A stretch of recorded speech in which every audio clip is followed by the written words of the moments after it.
This story was posted on creepypasta.org by user Umbrello. Title: No right turn on red.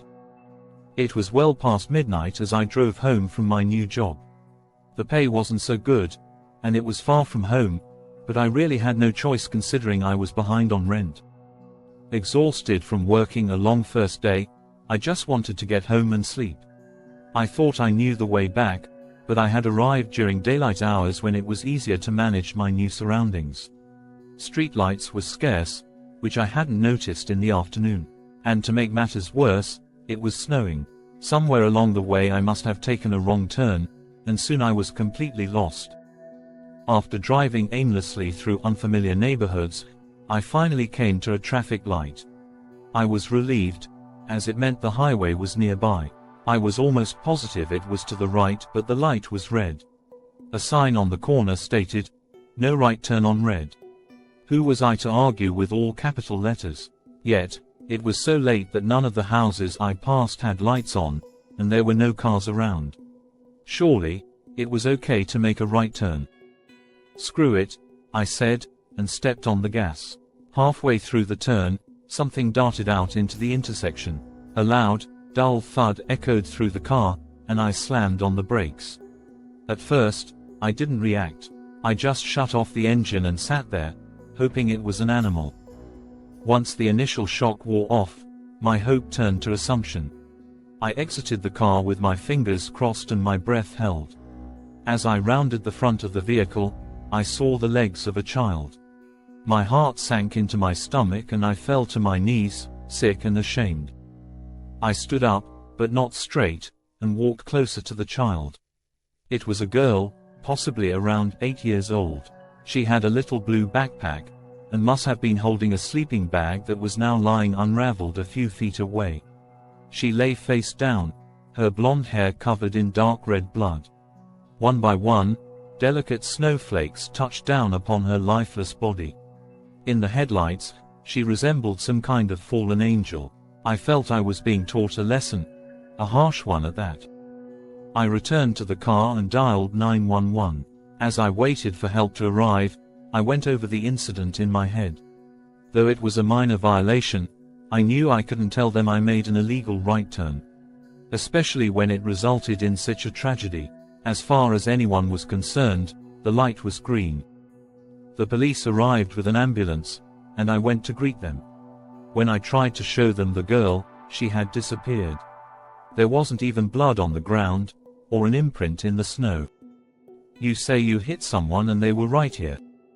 "Yes, I saw them. It was a little girl. I swear to God, I had no idea where she had gone, or why there was no evidence that anyone was hit by a car. I probably seemed crazy." "Well, they must have run off. You checked to make sure she wasn't breathing?" No, I saw the blood, and she wasn't moving." "I was in shock," I replied, feeling like a complete idiot. Of course I should have checked, but I was too busy figuring how to cover my own ass. To say it was embarrassing wouldn't do it justice. "You were going pretty slow. Chances are she was just stunned. We'll search the area. She couldn't have gotten far. Just sit tight and we'll find her." I sat in silence while they scoured the area for the little girl. Somehow I knew they wouldn't find her, as there were no footprints. My eyelids were getting heavy, and I kept seeing flashes of the girl's body whenever I would drift off for a moment. With each vision, her face gradually turned towards me, her eyes full of sorrow and anger. Just as I was falling asleep, there was a knock on my car window. They hadn't found any sign of the girl, but they'd let me know if anything was reported. It was somewhat of a relief, and yet equally unsatisfying.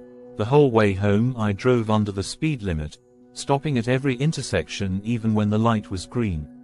I didn't get much sleep that night.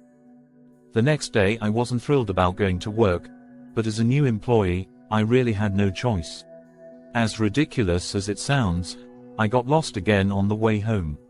I had meant to print out some reverse directions but was too preoccupied with the events of the previous evening. Once again, I drove through parts unknown and eventually came to a red light. Is this the same intersection? I asked myself. At the time, I wasn't sure. but it did have the same sign, no right turn on red. I was correct about the highway being to the right, so I knew I was going to have to make the turn. This time, I would wait until the light changed. I'm not sure how much time passed, but it must have been at least 20 minutes. The clock on my phone had stopped at 12:47, so I wasn't sure. For a while I just stared at the words, no right turn on red, contemplating why they were mocking me. The light wasn't changing, and my patience was fading. "Are you kidding me?" I protested. I didn't want to do it, but there wasn't much of a choice. This time I turned very slowly, and looked around to make sure no one was there.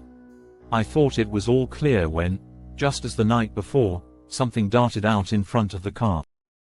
"Shit!" I shouted, slamming on the brakes. "This can't be happening." I jumped out of the car and rushed to inspect the body. My jaw dropped when I realized it was that same girl. She had the same little blue backpack. The same sleeping bag was lying unraveled just a few feet away, and her blonde hair was stained with dark red blood. I didn't know what to think. My mind went completely blank while I stared at the horrific scene.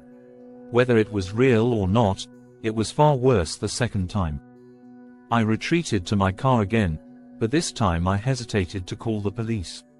Then I remembered what the officer had said about making sure she was dead. I went back to check, but she was gone. My third day at work was painful. I couldn't concentrate under the circumstances, and no one was going to understand or be sympathetic. Different scenarios kept playing out in my head. I imagined a little girl going to a slumber party. She's having fun with her friends, until they play a cruel prank on her. She calls her mother in tears, but her mother says she's too tired to pick her up, and that she must walk home. On the way, I hit her with my car. That was just one of the scenarios, but it seemed the most plausible. I started to think she could be a ghost who had already been struck by someone else's car. Perhaps it was a hit and run and now she needed someone to find out who killed her, but why me? When my shift ended, I was reluctant to leave. After driving to work a few times I had finally memorized the way home, but I was still afraid of that intersection, that sign. I drove cautiously, with eagle eyes, and eventually merged onto the highway, invoking a collective sigh of relief from every cell in my body. I smiled and turned up the radio as I accelerated past the speed limit. It seemed to be taking quite a while to reach my exit, but I was too tired to find it suspicious. My eyelids were getting heavy, and for a moment I almost fell asleep. As I took an extended blink, I was suddenly somewhere else.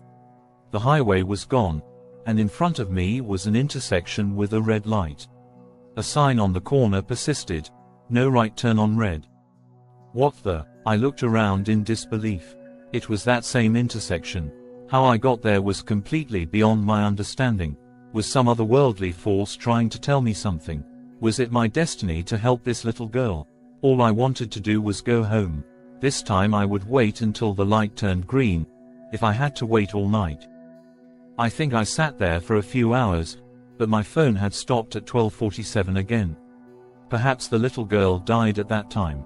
The light was still red, and I knew it was never going to change. Something was reaching out to me for help, but I didn't care.